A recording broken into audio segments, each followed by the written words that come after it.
Donc voici les pots GPR pour la BMW K1600 GT. Finalement, ce sont deux pots assez simples dont l'installation l'est aussi. On commence, comme vous le voyez ici, par ôter la protection contre la chaleur. Elle est avec deux vis et elle est enclipsée, mais ça ne s'enlève pas trop difficilement. Ensuite, il faut desserrer le collier. Un nouveau collier est fourni avec les pots, donc on ne réutilisera pas celui d'origine.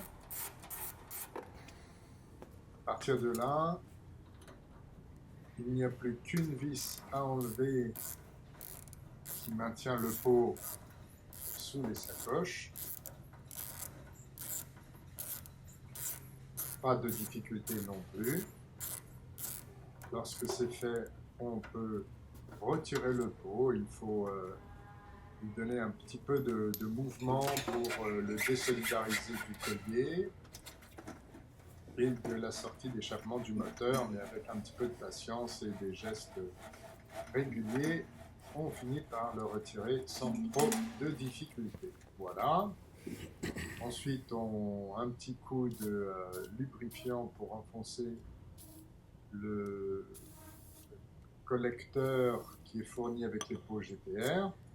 Et sans oublier, bien entendu, de mettre auparavant le collier de serrage. Ça va de soi. Là, ça rentre très facilement, sans difficulté particulière. Je précise déjà que les manœuvres sont exactement les mêmes de l'autre côté, du côté gauche, donc vous ne verrez sur cette vidéo que le côté droit. Voilà, après avoir mis le collecteur, on passe le collier autour du silencieux d'échappement, un collier en aluminium et caoutchouc, tout à fait simple mais de bonne qualité. Lorsque c'est fait, il ne reste plus qu'à enfoncer le silencieux sur le collecteur. Voilà.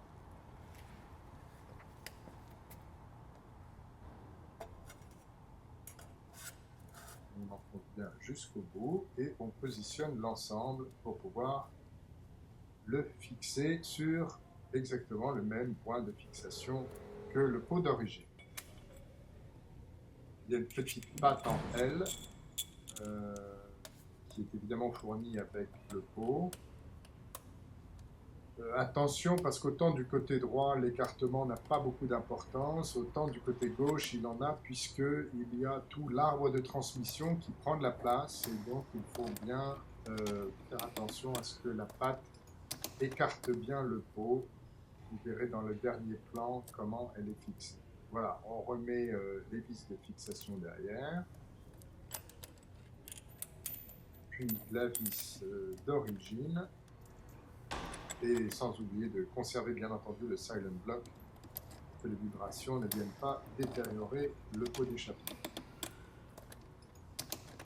Rien de très compliqué non plus.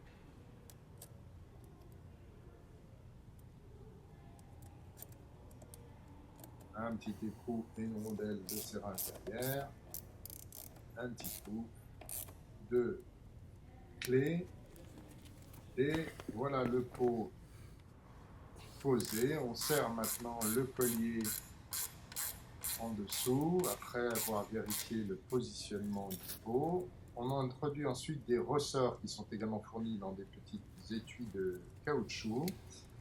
Et on va placer un ressort sous le pot et sous le collecteur, un autre dessus. Et ces ressorts vont maintenir le silencieux bien enfoncé dans le collecteur. C'est un moyen, là encore, très simple, mais finalement qui a fait ses preuves.